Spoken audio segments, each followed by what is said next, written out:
Hello people, Tony here and welcome back to another episode of TTBurger Game Reviews, and today we're at the final part of my Armored Core series review. This is episode 126, part 4 of 4. Now before we get started here with episode 126, part 4 of 4, those of you who missed what happened in episode 126, part 3 of 4, I got you covered here with a TTBurger recap to show you all what you missed. In episode 126, part 3 of 4, took a look at Armored Core 3 for the PlayStation 2 and gave it a 7 out of 10 because while it was a good game, it just, at this point, it was starting to get a little shallow because it added nothing new to the table. And like, I didn't mind I mean, I know I kind of made such a big deal that it being kind of a reboot like that. It's just that it still like had a good story and stuff and other things. It's just that it could have been better because it was a third game in the series. It's just that we feel like more could have been done with it and stuff. That's why I gave it a 7 out of 10. But for today's episode, we're gonna be looking at the very first Armored Core game for the 6th generation of gaming consoles here. This was actually the first Armored Core game released at least as a multiplayer on a non-Sony console, and we got it right here. This is Armored Core 4, released in 2006 for the PlayStation 3 and the Xbox 360. Now, what's to say about Armored Core 4? I gotta say that I was pretty disappointed in how this game turned out. I mean, I literally thought that since this was for a next-gen console at the time, you expected them to do more, but unfortunately, once again, it brings nothing new to the table, and it also has some new problems that weren't in other Armored Core games there, and it's just that I was able to forgive this in Armored Core 3 because, like, it was a PlayStation 2 game, but for a next-gen console game, you expected better improvements, definitely. But, like, I'll talk about the other problems later on. Let's just get right into the story here. The story is like the same song and dances as it was before. This time, though, you do not play as a Raven. You play as a freelancer from the colony Anatolia, and you are a freelancer pilot doing missions once again, and more and more and more. And surprisingly enough, the story in Armored Core 4 is once again a reboot. And I'm just left scratching my head wondering, why reboot the franchise again when you already rebooted once before in Armored Core 3? You could have like made a sequel to Armored Core 3, but no, it's a reboot once again. And I will admit the story is deeper than it was last time because it's got more cutscenes and you have a narrator explaining what's going on and stuff, but reality, though, with all this stuff, the story just doesn't seem as like memorable as it was with the other games. Like here, like you have a lot of characters that just seem forgettable, and like the narrator talks about what's going on and stuff, which just, while it has much more voice acting and more lines, dialogue and everything, it just seems kind of forgettable and it could have been better. I mean, you can consider it a deep story with like a narrator and stuff, but still, it's a forgettable story is what I'm trying to say. Now for the graphics, let's talk about the graphics here. You have fantastic looking graphics, which for the PlayStation 3. You have great AC models and enemy models as well, and the backgrounds are great, and this time the lighting is much better. No more dark lighting where it's so hard to see. This time the lighting has improved and the frame rate is very smooth as well. There are some clipping issues though, which like you'll see like your blade or so clip right through a wall and stuff, which, I mean, I didn't talk about the clipping issues in the other parts because those were like older games, so that was understandable, but here the clipping issues really show here and stuff, is what I'm trying to say. They improved big time with the graphics and stuff too, and also with the frame rate being a lot smoother as well. Definitely a great looking game. Now for sound, let's talk about the sound here. Excellent music, once again with a big variety of music this time. Rock tunes, orchestral tunes, ambient tunes, industrial tunes, and more. And the voice acting is okay. I mean, the narrator of the story is the best actor. It's like some UK guy doing a narration, but and he's good too.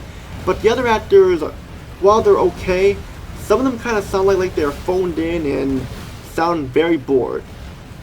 And the other sound good as well, like your weapon firing stuff all sound great, but still, sound is good for the most part. Now for the gameplay, what's there to say about the gameplay? It's disappointing. Mainly because like it offers nothing new to the table. I mean, like you go on a variety of missions here once again, but here Armored Core 4 has less variety of missions than in the previous games. Most of the missions just consist of you destroying an enemy or a target or so and like defending a base. And while you did that in the other 3 Armored Core games that I reviewed, it just, you were doing more than just that. You were like, I'm trying to disable bombs and stuff and such, and here like it just feels like it's the same 3 type of missions over and over it feels like. and it just kind of like very lackluster compared to the other three games. What I mean. And also, the game is just way too easy for the most part, which makes the missions boring. I mean, sure, like there are some missions that have challenge there, but that's like very few missions there. Like most of them are just like 90% of the missions just way too easy, where all you do is just blow stuff and then there you go, it's done. And I miss the challenge that the other games had. I mean, sure, like I complained about difficulty being too high, but at least it offered challenge. This does not. It's kind of like a snooze fest at times. And on top of that, most of the missions are very short, and you have missions that last like for most only 2 minutes and stuff. And that's a ripoff right there, especially if you bought this game at full price. The opponent AI once again is dumb. Like most of the time they'll just stand there and just like let you shoot them. Other times they will take the opportunity to try and bring you down, but still, like most parts, they are just really dumb. You have a good amount of parts for your armor core, which is good. They still have that and stuff, which is great. And like they're not super expensive this time and stuff. Like not expensive they were last time, so that's good. But still, though, the game adds nothing new to the table. It just feels like no care ever went into this game. It just felt like it was rushed out to get in and out for the next gen consoles. Is what it feels like for me. And that's pretty much all I gotta say here. I mean, I'm just surprised that Sega was able to wreck the Armored Core series like this, because in my opinion, this pretty much flopped better than for me. It killed the Armored Core series for me. Now, of course, we had Armored Core for Answer and Armored Core 5, which were worse. But for me, after this, I was pretty much done with the Armored Core franchise, because I had enough, because like they had nothing new to the table and stuff, and it was just that was it for me. That was just it for me. So my final thoughts here are, if you're looking for an Armored Core game for the PlayStation 3, I really do say approach this with caution. I mean, this is a fair port game that pretty much killed the Armored Core series for me. It's just my opinion. And if some people do like it, hey, I understand. But like here, like when it comes to the other games, this game just really was very lackluster.